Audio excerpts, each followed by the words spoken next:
Francois, you've been to Babylon. Now, I haven't had the privilege to go to Babylon.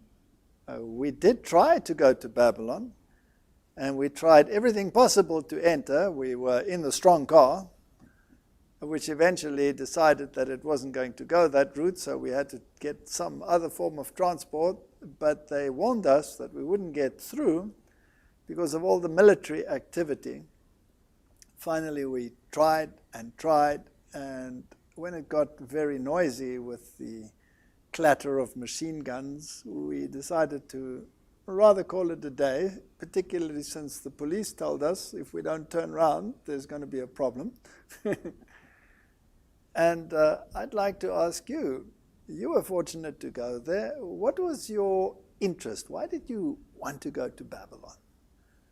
Dear viewer, this is going to be exciting. I wanted to take my friend to Babylon, but we couldn't get in. This would have been my 5th entry into the country. Walter, let me tell you, what caused me, I had this passion to go to Babylon. You know, Babylon in ancient times was the wealthiest, the most religious, the military, in military terms, the mightiest military machine. When Assyria was the world ruler, they even accepted the Babylonian gods. And in Babylon itself, there was a place called the Esagila. This was almost like the Vatican and St. Peter's. People from all over the world came there to worship. So you had to go to a specific place to go and worship? Yes. And then in that Esagila, they had the Etemenanki. That's the ancient Tower of Babel. It's built where the Tower of Babel used to be.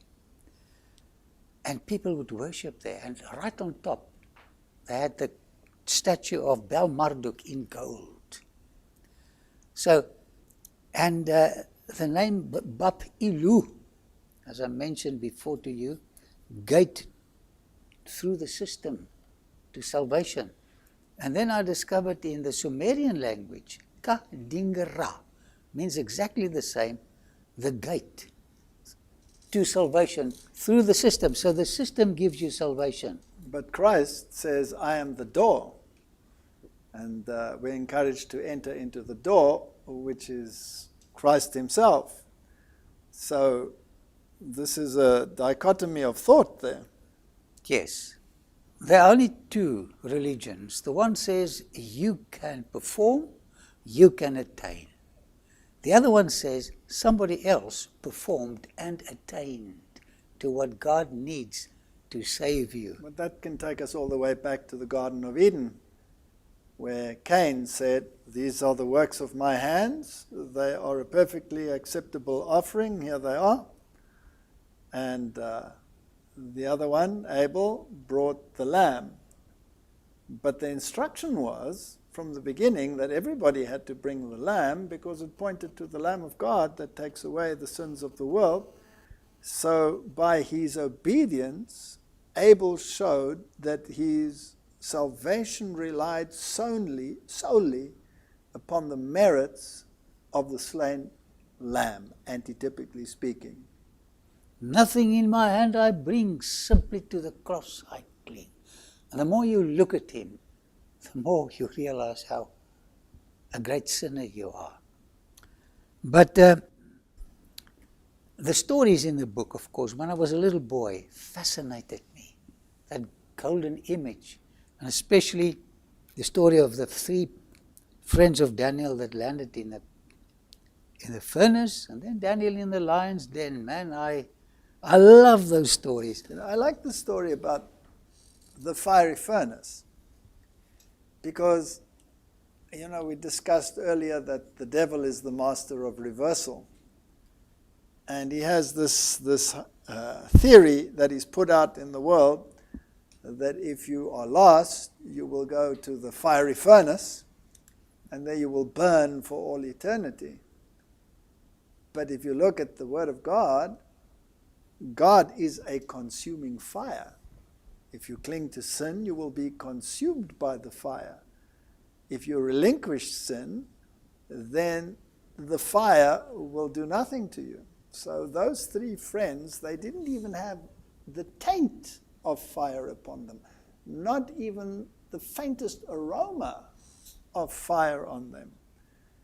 And the Bible tells us that when Satan was a covering cherub in heaven, he walked amongst the fiery stones. And the redeemed will stand on a sea of glass mingled with fire. So it seems to me that heaven is a very fiery place, but the fire does nothing to you. And Satan reverses it and makes it a place of condemnation. I like that, Walter. But you know, let me tell you a story. I wanted to go there. I organized to go there, and a few people came with me. We first went to Israel. That was a mistake. Then we went to Jordan, and we were sitting in the hotel waiting for our group visa to come from Lebanon. We couldn't get one in Jordan. Just before the bus left for Babylon, they brought the group visa. That was the first miracle. And then there were 5 Now, why people. was it a mistake to go to Israel? Because of the stamp? Oh, yes.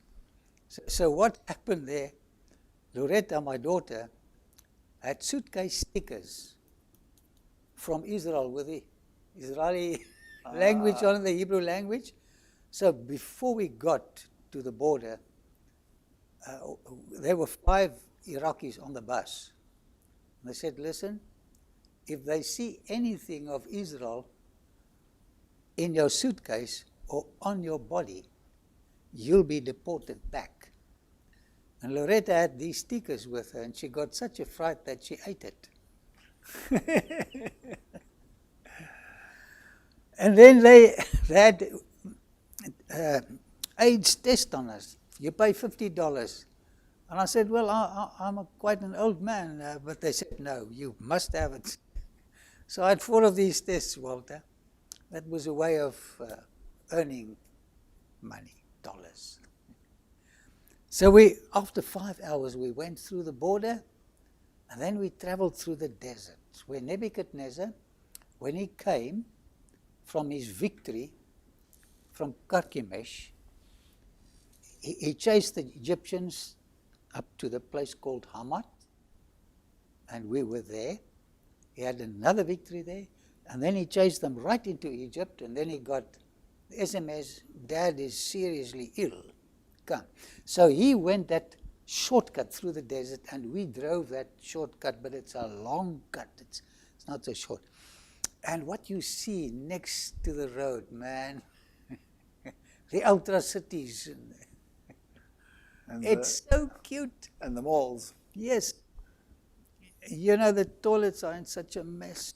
So one of the ladies, she was very sophisticated. She said to the guide, is there a bush in the desert? Because the toilets are... You don't want to look at them. You had smells of the toilets in the Middle East. Yes. And then he said, yes. She said, are there snakes in the desert? And he said, yes. So, but one of the ladies, she was from the South African Broadcasting Corporation. She made a series of interviews with me when we came back. She just laughed. She said, this is so strange, you know. So it depends on your outlook on life.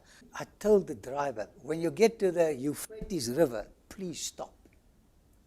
And he stopped on the bridge.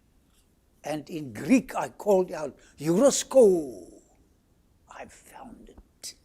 You found the Euphrates River. Well, it's not particularly small, so... Well, it depends on the season of the year, you know, and some places it's very huge, more than 1 kilometer wide.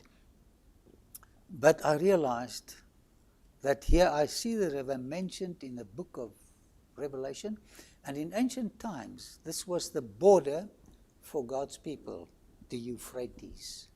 The enemies were beyond the border.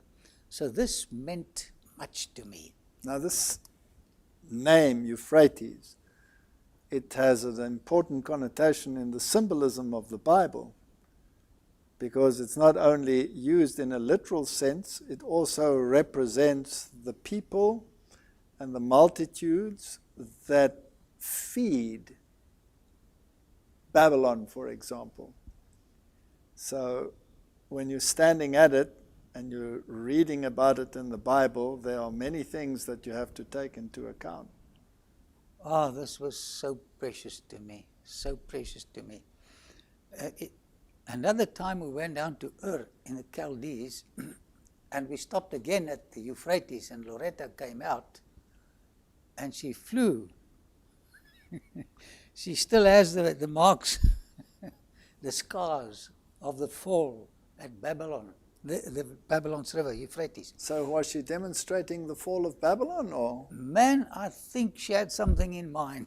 Now, Ur, how far is that from Babylon? It's 6 hours drive from Baghdad to Ur of the Chaldees. Now, as far as I read in history, the city of Ur was a very modern city. Didn't it have toilets that were cleansed with water and very hygienic? And inside toilets. And so this idea that the ancients were primitive and didn't have modern amenities is not borne out by the archaeological record. They were very sophisticated. You're right. And by the way, Abram heard God's voice calling him out of Babylonia. He was the first person mentioned to come out. So there were actually two calls to Abram, weren't there? The one at Haran and the one at Ur. So Ur was the first call. First call. And then he got stuck. He got stuck at Haran. Yes. And what held him up? Man, they did some business there, and the old man was still alive, Terah. And he thought, well, I'll stay with the old man. He was getting weak. But when he died, right at the funeral of his father, the voice came back to him. Leave your family. Leave everything. And archaeology says he never lived in a city again. He spent his entire life living in tents. Now, if you go to the book of Revelation, then you also find two calls out of Babylon. Well, the first one is just an announcement that Babylon is fallen. But the second one is a call out. So Babylon is mentioned twice. There are two calls out of Babylon. Isn't it interesting that there were also two temple cleansings? You know, you have to study ancient Babylon to appreciate the mystical one in the book of Revelation. And by the way, when furniture removers came to him and they asked him, now, where can we take your furniture to? He says, I don't know. So he went with his father. By the way, he also passed Mari. We've been to Mari. This is the Fertile Crescent. Breasted coined the term Fertile Crescent. He came through Mesopotamia, the two rivers. He went up to Aleppo. He came down Lebanon, right down to Egypt. It's a very interesting place to visit, the sites where he stopped. So I love the story of Babylon. And he was the sole survivor of monotheism. So in other words, God permitted apostasy because his father still worshipped foreign deities. Yeah, syncretism. He worshipped the moon, Ninarta, at that Zigurut. I've been up on that Zigurut. So this has been Israel's sin all along, syncretism. Worshipping the true God in the methods of the other gods and introducing aspects of the other deities into the worship of the God of the Bible. Syncretism. But he was called out, and he first only did a halfway step, and then finally the full step, and he came out. So antitypically, we are admonished to leave systems of worship which practice syncretism and systems of worship that incorporate foreign deities or the attributes of foreign deities. And wherever he pitched his tent, he had a sermon. A lamb was brought. And in a polytheistic society, he proclaimed the truth. There's only one sin bearer, only one plan for salvation. And I like this. Unfortunately, he didn't do this in Egypt, and he had a little problem there. He was a bit scared in Egypt, yes. Yeah, with his beautiful wife. By the way, some scholars say she came from Armenia. She was light-skinned. And we saw a bust in Berlin, the Berlin Museum, the Pergamon. It's wonderful to see how there are links all over when you study archaeology in the Bible. They served food on the bust. Oh.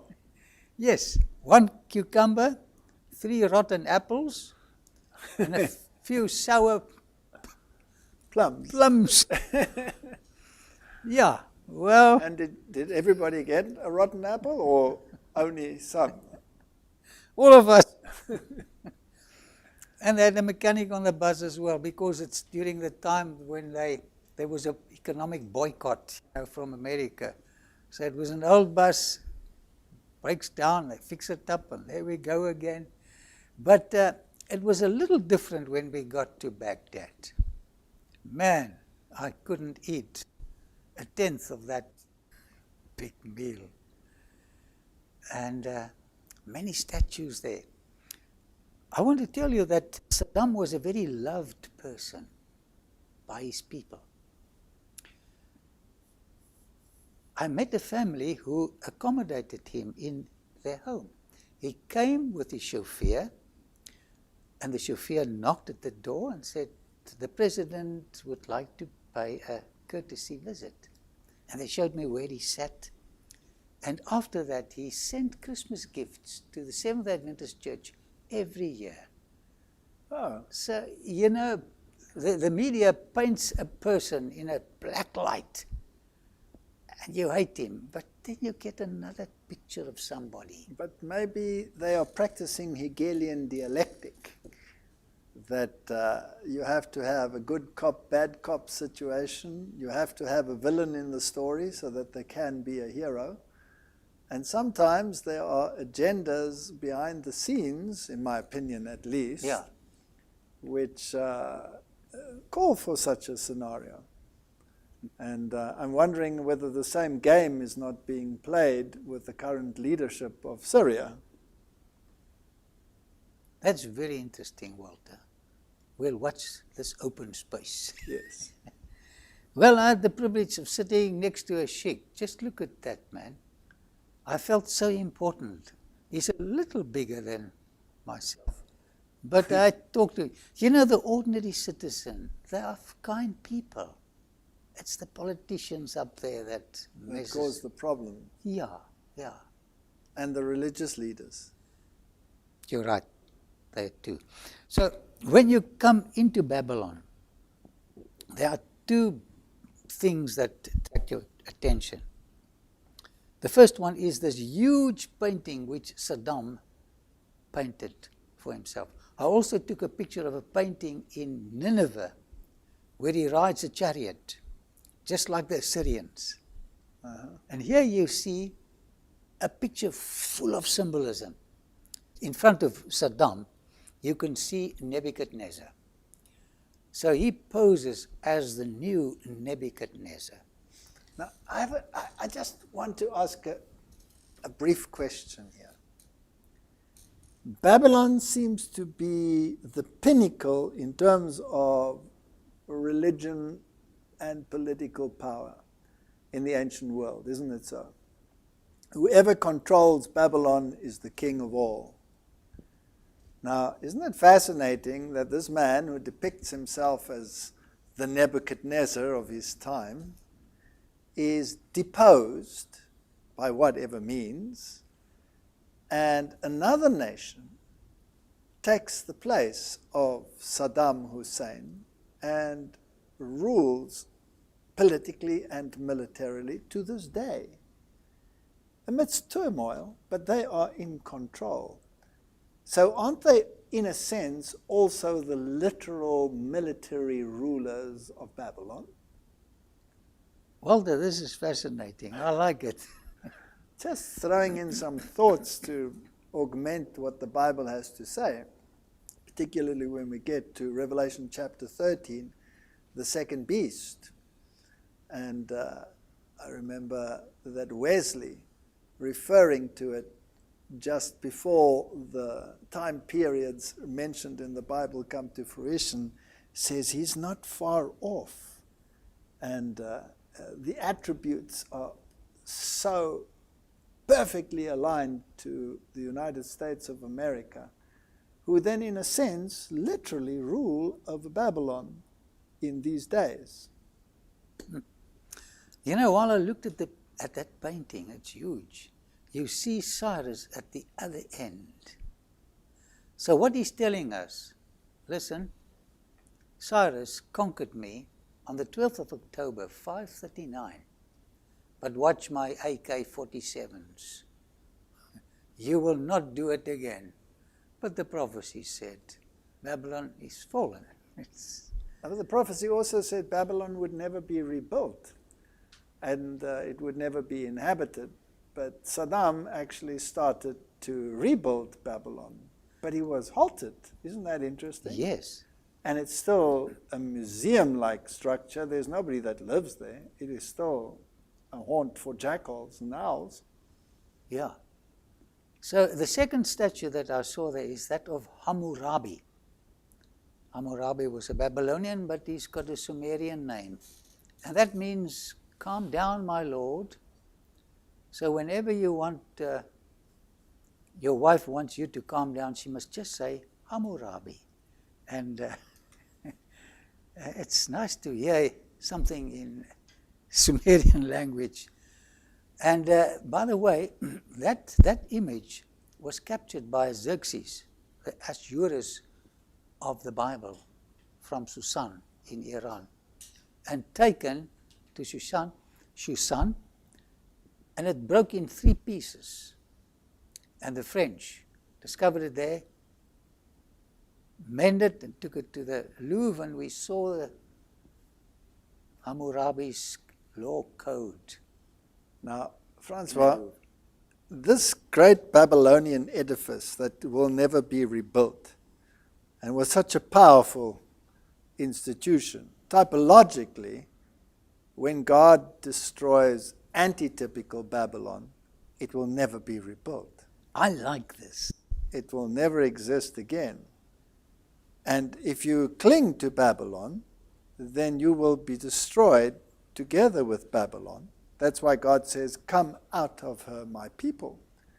Now, surely there are lessons that we can learn from the fall of literal Babylon that might apply to antitypical Babylon as we find it in the book of Revelation. So, what really happened when Babylon fell to the Medo-Persians? And in what year was that? 539, 12th of October. Yes. And I went to Iran to visit the tomb of Cyrus, which of course is a type of Christ. Yes. You know, I love the way God deals with people. He's using a heathen king, and he imprints a typology upon a heathen king to depict the attributes of the coming king that will eventually destroy antitypical Babylon. Jesus Christ. Yeah. Will destroy it. It was a thrill to visit Pasargadae, where I saw his tomb and some of his palaces. There's not time to speak about all his attributes, but it fits the coming Cyrus to the T. Why do you say, Francois, that Cyrus fits the picture of a perfect type of Christ? What happened to him that also happened to Christ, for example? You see, the captives were in Babylon. And you needed another world power to conquer Babylon and get them out. In other words, to set them free. Yeah. And I think the prophet Isaiah, by the way, he was mentioned 200 years before his birth.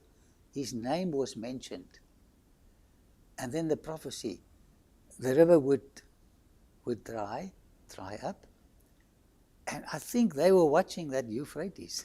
And eventually it was dried up. I'm wondering if one of the Hebrews, maybe Daniel himself,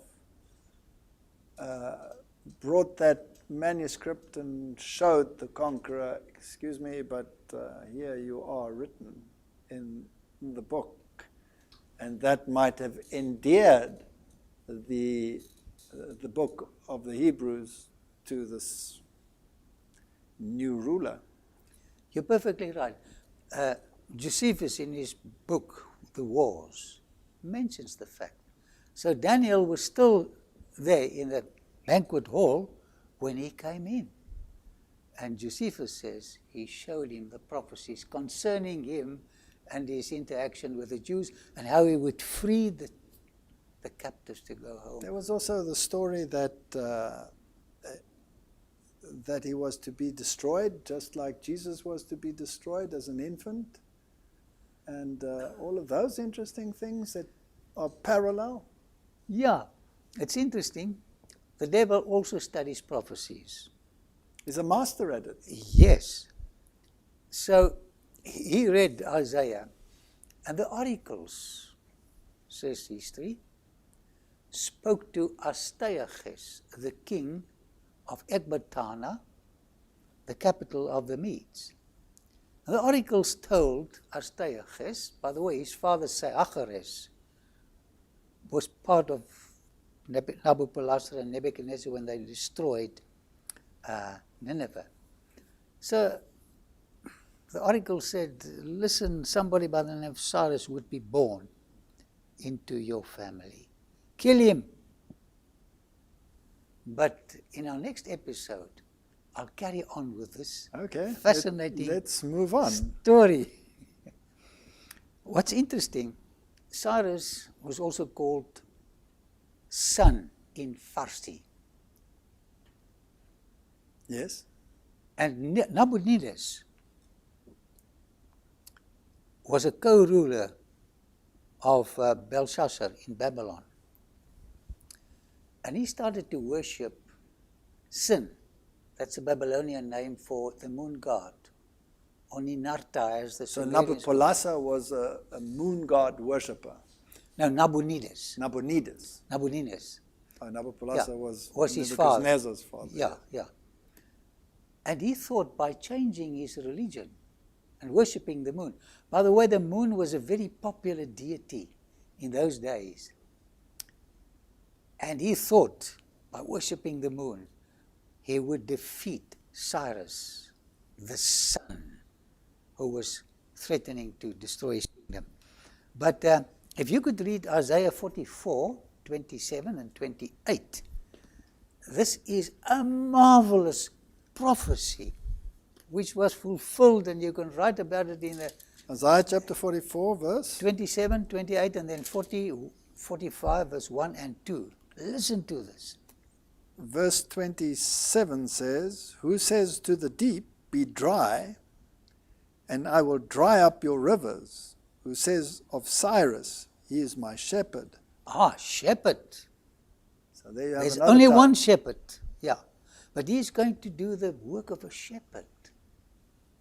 And he shall perform all my pleasure, saying to Jerusalem, you shall be built, and to the temple your foundations shall be laid.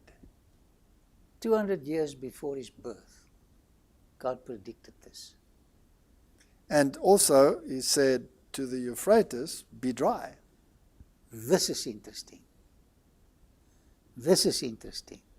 Because there's an antitypical drying up of the Euphrates in the book of Revelation. You have to study archaeology to appreciate eschatology in the book of Revelation. So if this stands for the peoples, the multitudes, the nations, the kings, then the support which Babylon had from the nations and the multitudes and the peoples would dry up, and they would stand destitute, and then they would be destroyed. Now, if Babylon stands for religious coalition, a religious coalition can only exist in the light of support from the peoples, the nations, the multitudes, etc., and the kings. And if that support base starts drying up, that means the point of destruction is at hand. Fascinating. You know, he was a brilliant builder. Nebuchadnezzar was a genius. You can walk through the ruins of the ancient city that was restored by Saddam Hussein, and in one section of the city, he had this cold storage. Well, in Babylon in summer, it's very, very warm. Well, it goes up to 50 and more. But when you walk into these storerooms, cold storage rooms, it drops. He had these huge blocks of ice coming from the Taurus Mountains down the Euphrates, and he stocked it in this cool storage rooms. Interesting. Yeah. Okay. Have you read verse 2? Of chapter 45. Yeah. Well, let's read from verse 1. Thus says the Lord to his anointed. So he's an anointed, just like Jesus is anointed. He's a shepherd. He's the anointed. To Cyrus, whose right hand I have held, to subdue nations before him and loose the armor of kings, and to open before him the double doors, so that the gates will not be shut. There's another miracle, because the gates were to keep everyone out. I will go before you and make the crooked places straight. I will break in pieces the gates of bronze and cut the bars of iron. That was another miracle. It was predicted. And I think the Jews who lived there, when they saw that night the gates are not closed, and then the river dried up, they realized that the king of the east came for their deliverance. Now, who do you think is the king of the east in Revelation 16? That's the king of the east who comes from the east. Well, isn't it interesting that the nations worship towards the east because they worship the rising sun? But the retribution also comes from the east. Although he is the actual king of the north, he comes from the east in his retribution to punish the nations. Yeah. In the British Museum, we saw the Cyrus cylinder.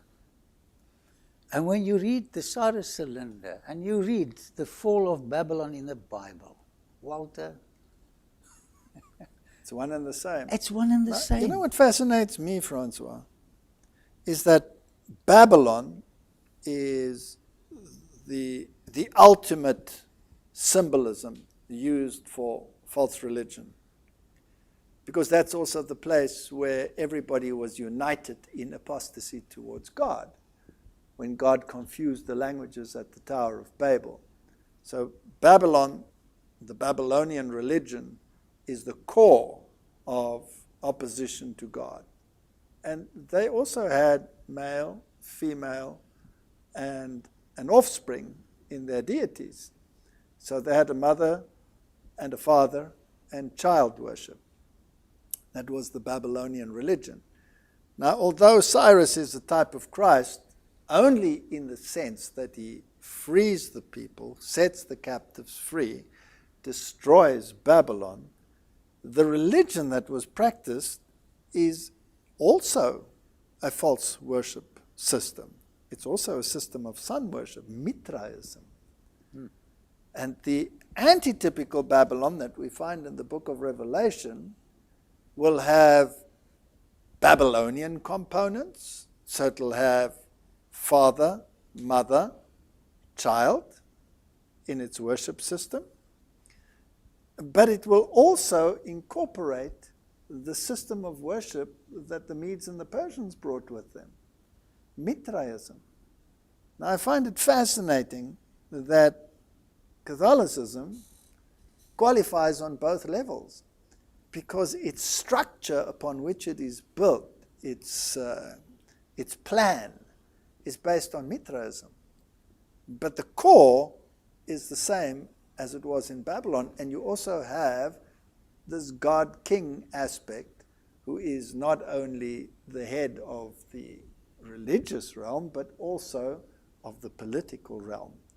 That's why Rome says she has the swords, and she has the sword, the ecclesiastical sword, which is higher than the political sword and is subject to it. So we have the same systems. Well, you're looking at a picture of the southern palace of Nebuchadnezzar. He used 60 million bricks to complete part of the palace when the Americans said, okay, enough building. Yes, stop. I'm the new king of the north. Yes.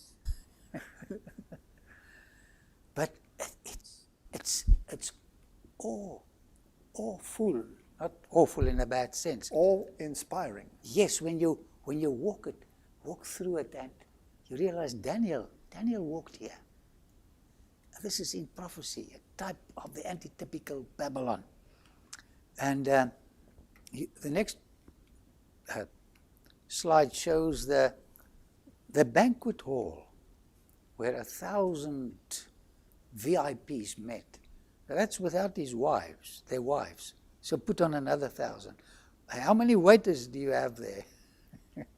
You know, this was a huge gathering.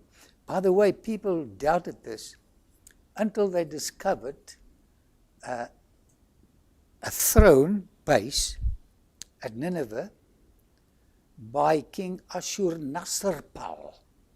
Yes. He invited 70,000 guests. 70,000 guests. 70,000, a feast of 10 days. So, you know, big feasts in those days. Archaeology says, yes, this is a small party in the light of the bigger parties. But Francois, don't we have massive gatherings today where religious systems come together in their thousands? And, well, we have the same sort of arrangement as we had in Babylonian times, where music plays a very prominent role, and all kinds of music in the days of Daniel. And it evoked certain kinds of emotions. Yes, and if we look at the illustrious visits that we had of religious dignitaries, let's say, to the shores of the United States, the music that was played ranged from the great music of the Reformation to metal bands competing with each other in a din of noise, all in the name of worship. Isn't this a reflection of what there was in the past will be in the present?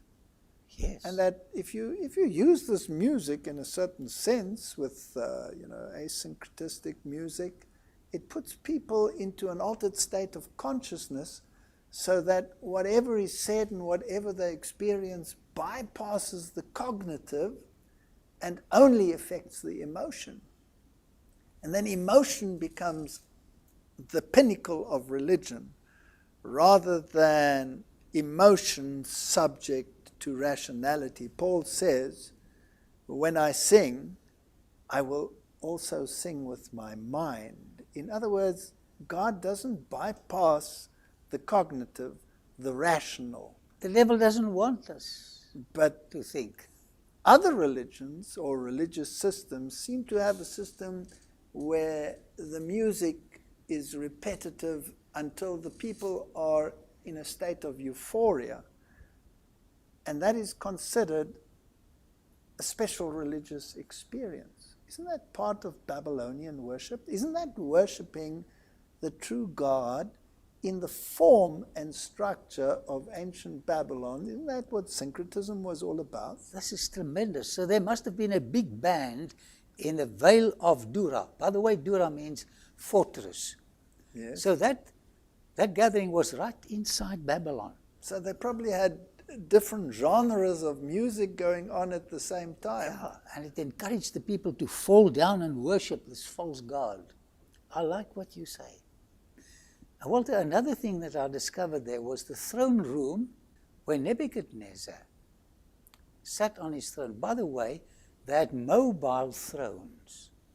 It was not stationary. It was brought in to this specific site that you're looking at. That's fascinating because God's throne is also described as a mobile throne. It moves and it has wheels within wheels, and the intricacies are so complicated, and yet his hand is under it. That which to us seems unfathomable is under his control. So Ezekiel wrote that prophecy in Babylon. It was there. So he saw that mobile throne of the king moving up and down. Thank you for that observation. But to think he's big enough to rule his mighty universe, yet small enough to live within our hearts. He wants to make his throne in us. What a thought. But this to me was fascinating, the mobile throne of Nebuchadnezzar. And right there, can you picture it? He sits on his throne with a frown. He wanted to kill all the wise men, Daniel and his friends included. Can you see Daniel coming up to this throne room? And in a very polite manner, he tells Nebuchadnezzar, you are the head of gold. And you will be replaced by the arms of silver. And they in turn will be replaced by the hips of bronze, and they by the legs of iron, which will eventually crumble into a coalition of iron and clay. Churchcraft. And statecraft. Yeah.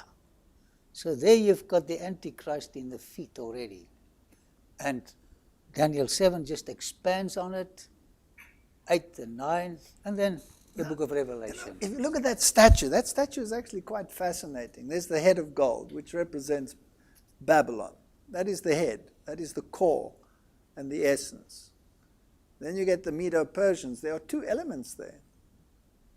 And these two elements are in two arms.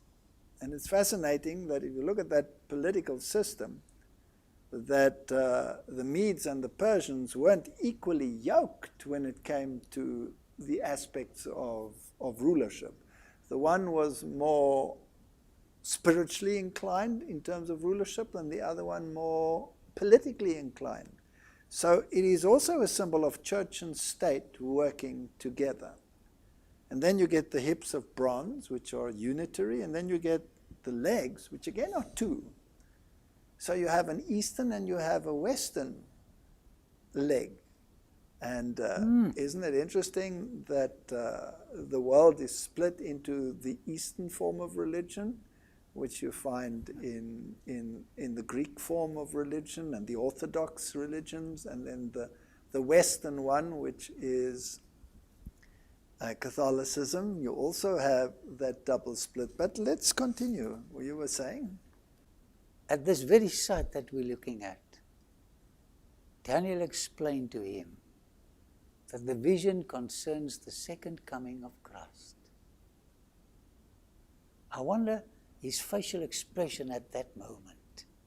And that never left him an appreciation of the second coming of Christ. And then he saw Christ in the fiery furnace. And then when he suffered from megalomania, and he became the lawn mower, eating grass, and looking up, he saw the second coming of Christ. He saw Christ in the fiery furnace. But before he came to his senses, he first acknowledged that the vision was from God and that Daniel was his prophet, and he accepted it. But when he thought about the consequences, there was rebellion in his heart, because that gold, which represented him, was going to be replaced by the iron, by the silver, and that by the bronze, and that by the iron. And he thought to himself, I will defy the God of heaven. I will defy this prophecy. I will say to the world, no, my kingdom will never depart. It will stay gold from top to bottom. And I will force everyone to bow down and to worship it. And it was a universal decree. It was a universal decree. And if you didn't bow down to it, you were thrown into the fiery furnace. So there's an antitype coming as far as that is concerned. Now what fascinates me is that when you go to the antitype, which you find in Revelation chapter 13, where you have a description of the conglomerate beast, there's not a statue now which is gold from top to bottom, because there they are depicted in terms of the animals, the lion and the bear and the leopard beast and the terrible beast. But it is a conglomerate beast incorporating all the elements of all the kingdoms.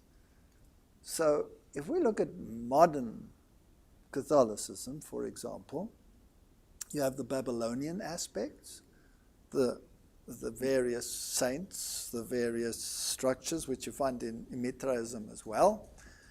And you have father, mother, child. Then you have also not only the Medo-Persian structure, but you have the Greek philosophy. Natural law, for example, is based on Greek philosophy. The philosophies of the afterlife are based on Greek philosophy. The philosophies that are espoused in the scientific realms are based on Greek philosophy. So you have this conglomerate which has all the aspects of all the kingdoms, and everybody will be asked again to bow before the antitypical statue. Brilliant. And of course, you cannot explain the book of Revelation without incorporating the symbolism of Daniel. No. Yeah. They discovered a clay tablet. The name of Cyrus is Farsi. In their language is sun. And the night, this is interesting, when Babylon fell, the god that was worshipped by the Babylonians, it was full moon. It was the end of the Akitu feast. So the moon that was supposed to protect them failed, exposed the route which Cyrus should go. Because you could march at night. Yeah, march at night. They didn't need torches, nothing. Now, they believe that, as I said before, that Shamash is not as powerful as Ninarta, the moon god. So they believed that Cyrus, who represents Shamash or the sun, would be defeated by the power of the moon, but it turned out to be the exact opposite. That's right. That's right. And it's interesting to read about the Akitu feast. It came just after the Jewish Passover. Now, in the occult world, Francois, they believe that Lucifer is the true Son of God, and that he is the elder son, and that he is the true ruler who had a temporary setback, but he will again rule the universe. He will take back his rightful place. So in a sense, they are saying that their deity is stronger than the deity of heaven, and he will conquer. Isn't that the same as the Babylonian concept, saying that the moon god, and if we look at the symbolism of the moon, how often it occurs in the religious systems of the world today. That's interesting. And today it stands, of course, the moon also for the female deity. Now in that time, I think it stood for the male deity. He was a male deity. But the female deity, Ishtar, is also a moon goddess. And it's particularly in the form of the sickle moon, which represents the womb of the woman into which the son would be born. So who is greater, Walter, the one this who gives, is fascinating. the one who gives birth or the one who is born? So the moon will overcome. And in Catholicism, it seems as though salvation is more dependent on Mary, which is the female aspect, representing the moon, than it is on the sun aspect, which represents the sun of righteousness. So again, you have the moon being elevated over the sun. If you could go to chapter 5 of Daniel. Oh, of Daniel. And let's read about the fall of the city. It's chapter 5, verse 24 to 29. 24 to 29. Then the fingers of the hand were sent from him, and this writing was written. And this is the inscription that was written: Mene, Mene, Tekel, Upharsin. Can you see a repetition of words there? Yes, there's a Mene and there's a And Mene. another Mene. Okay, carry on. And then it gives the explanation. It says, this is the interpretation of each word. Mene, God has numbered your kingdom and finished it. So he repeats that twice. Now, that's fascinating. And then Tekel, you have been weighed in the balances and found wanting. And Peres, your kingdom has been divided and given to the Medes and Persians. Now I just want to concentrate on Mene, Mene. Your days have been counted. It speaks of two rulers. But the Bible only mentions one. And the critic says, here's a problem. There was only one ruler. Until they discovered the Nabonidus cylinder. Yes. And here he tells us exactly what happened in those days. Where Nabonidus gives the kingship to his son, Belshazzar. Yes, they were regents. They ruled together. Now, Francois, Nabonidus, the father. No, yes, the father. Nabonidus, the father. He was more interested in the moon ecclesiastical side yes. than in the political side. Well, this is a good observation. And Belshazzar was more interested in the political side and partaking of wine and mixing with women than the father. So what you had here is an interesting co-rulership.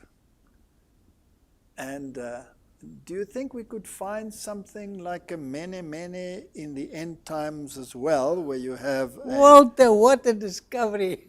Where you have I never thought of this. Where you have a political aspect and you have a religious aspect in a coalition. And this was a coalition. You know, at Haran, he built a huge structure to worship the moon, and he appointed his mother to be the priestess there. He also built... Who appointed his mother? Nabonidus, yes, to be the priestess. priestess. His mother. So there was a mother involved as well, yes. as a priestess. And she was a priestess of this Haran worship center.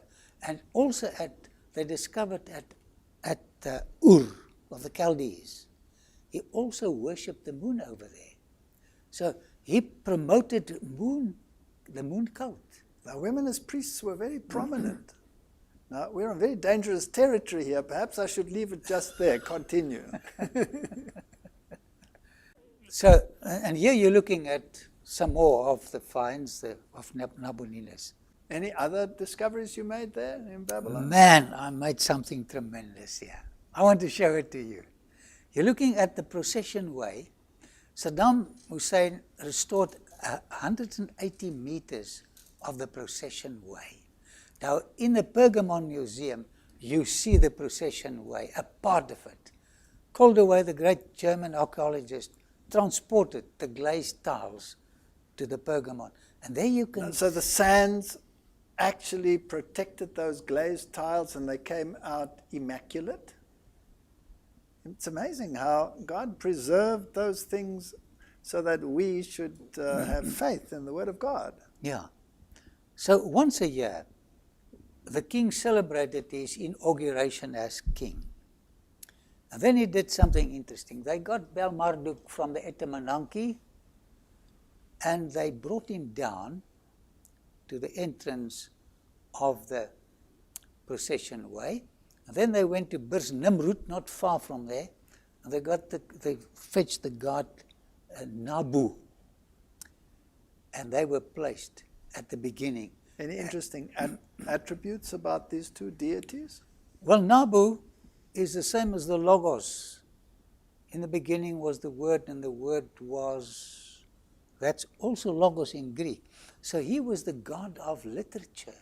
Yes. Word, he was the Word. Of course, in a bad religious sense. Yes. But he was a counterfeit. Yes. Yes. So, and then they got the biggest and the strongest men in Babylon, asking them to carry these two gods. But I want you to read it. Just for interest's sake, do some of the modern religions also carry their deities around and portray them through the streets? That's interesting. And does it take place in Rome, for example?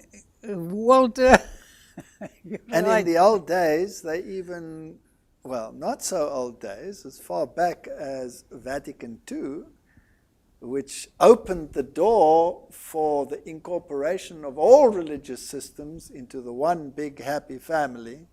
There, the political, religious, deified ruler was also carried on shoulders in procession to the events that were to take place. The Egyptians also did this.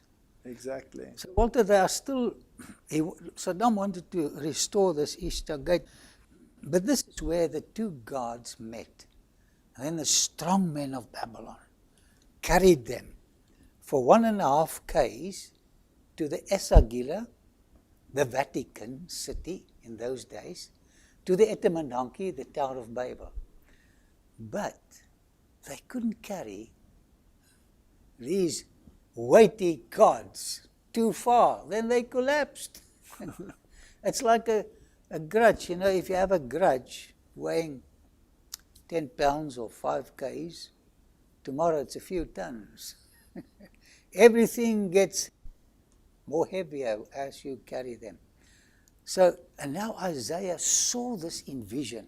I want you to read Isaiah 46. Isaiah 46. Before you read that, you see on the screen a restoration of that procession way. Yes. This is what Daniel saw that we are looking at. Okay.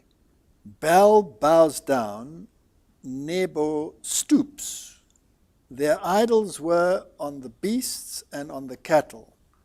Your carriages were heavily loaded, a burden to the weary beast. They stoop, they bow down together. They could not deliver the burden, but have themselves gone into captivity. In vision, Isaiah saw something that would happen many years later. They couldn't carry it, and then the beasts had to come and transport the two gods to the Etemenanki. They tried this for many years, but they never succeeded to carry their gods.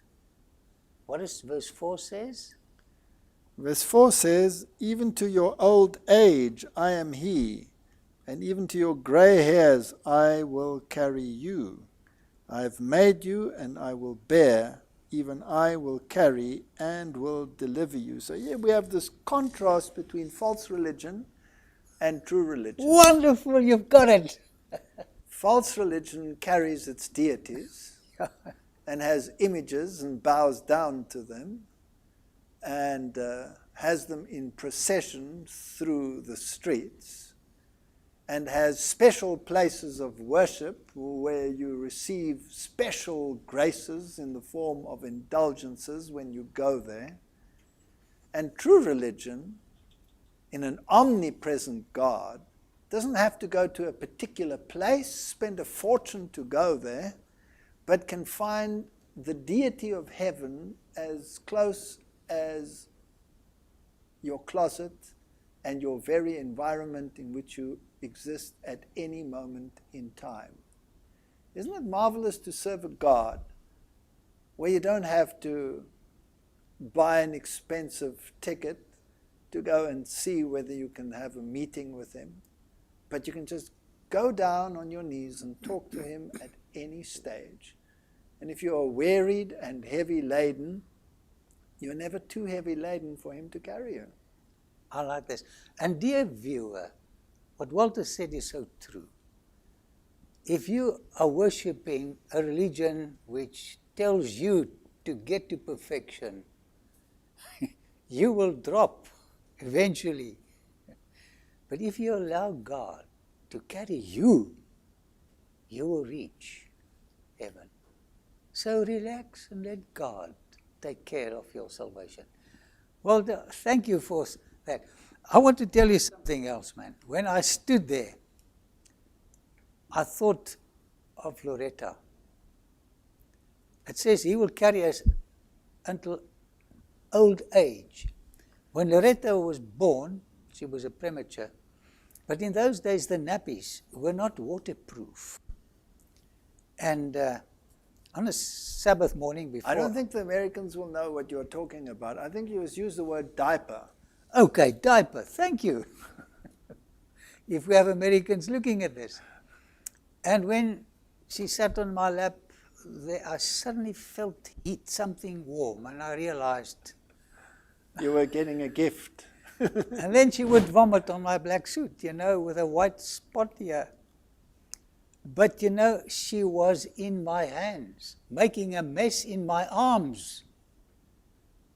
But I love that child so much, I didn't drop her. And God is trying to tell us, as babies, we all made messes in our parents' arms. And we are making a mess in the Father's arms as well. How often we, but he will not drop you. And while I stood at that procession way, this thought came to me. My God will not drop me if I offend. He'll keep me and he'll carry me. The righteous fall many times, but they get up again. Yeah. So it's not that you intend to offend, it's not that you intend to be lost or to be unfaithful. You have this burning desire to be faithful, and through trials that God brings to you, he educates you into the consequences of this thing called sin until it becomes abhorrent. And by beholding his beauty, you become changed. Do you remember what I shared with you concerning overcoming, be victorious? Tell me. The participle. Explain it. I was so worried, I wanted to reach perfection. And the more I tried, the more I disappointed myself. My religion was one of works and performance, and I failed. And then I checked the Greek.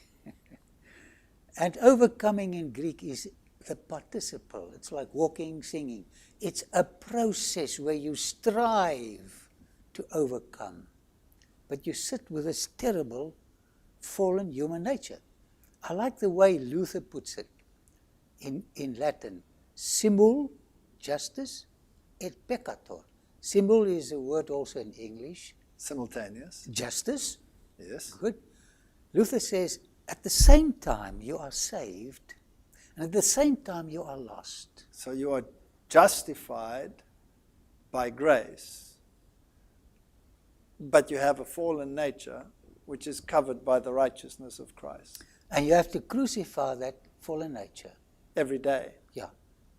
It's not attaining to perfection. It's a process. It's a process. And then when I discovered that, now, what about Christ? I relaxed. What about Christ? He was the perfect example. Yeah. Then it's not the... What is it then? Then it's in the perfect. Yeah. When it speaks of his victory, it's complete. The less thy, it's done. He's the victor. And you know what, Walter? I meditate on the leaves of the tree of life. What does it say about those leaves? They're for the healing of the nations. In other words, the process of healing will continue throughout eternity.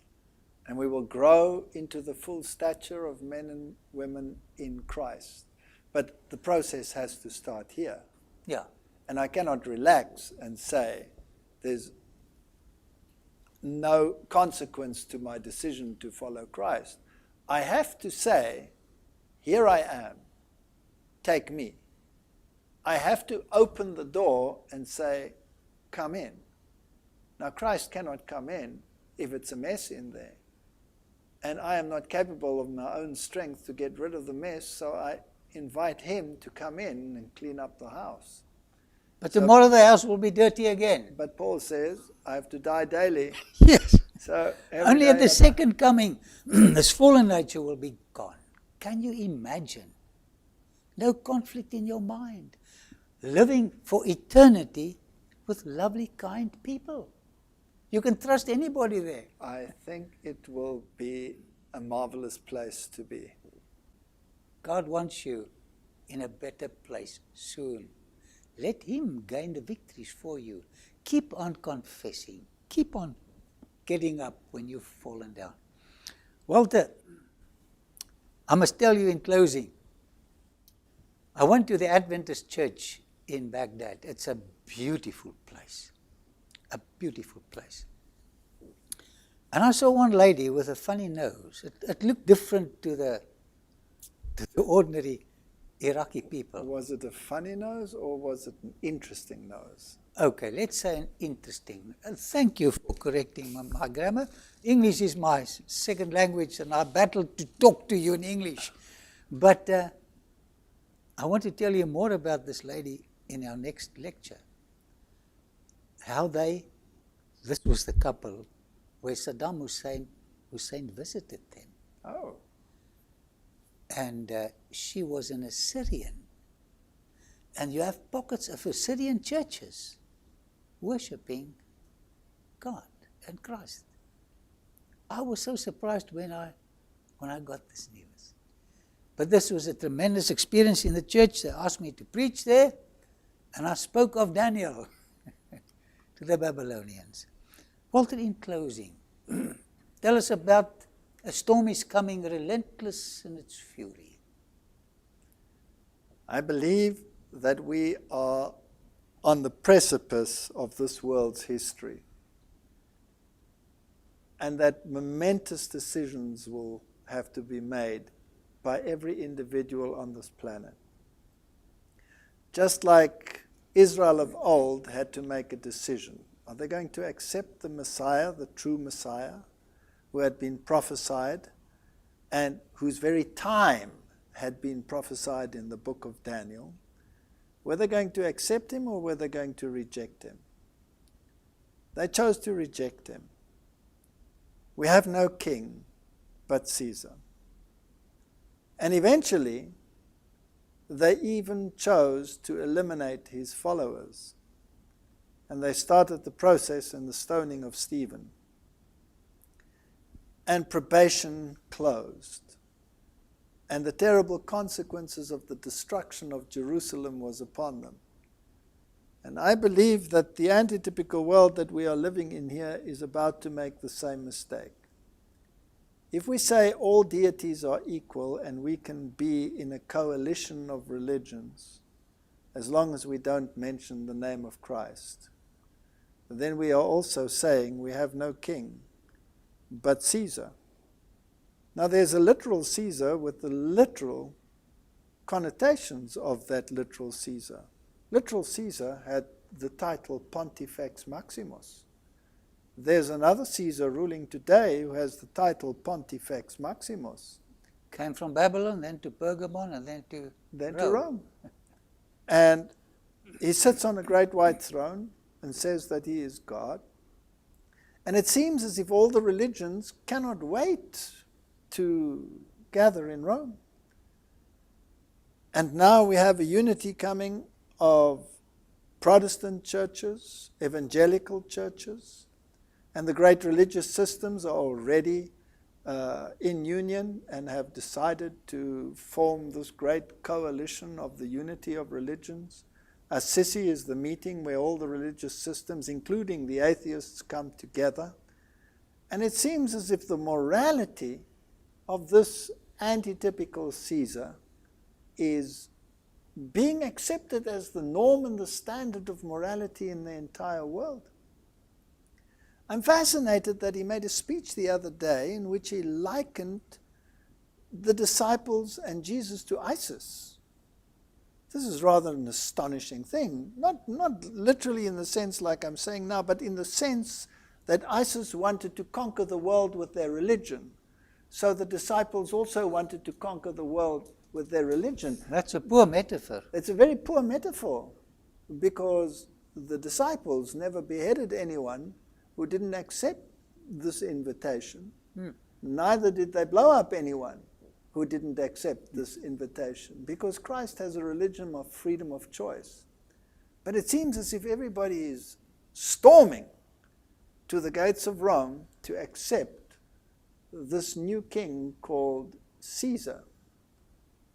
When I, for myself, have decided I have no king but Jesus.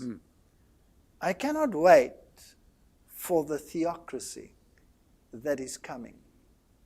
Because every political system that has ever existed on this planet has failed. But there is one that will stand forever, and that is the kingdom of Christ. And that is the kingdom that I am waiting for. I have no king but Jesus. Thank you, Walter. Dear viewer, don't miss the next presentation. We're going to visit some more in Iran, where Cyrus was born, where Nebuchadnezzar met his dear wife. You cannot afford to miss the exciting new lecture coming up. God bless you, and as Walter says, there's only one king. Make him the king on the throne of your heart.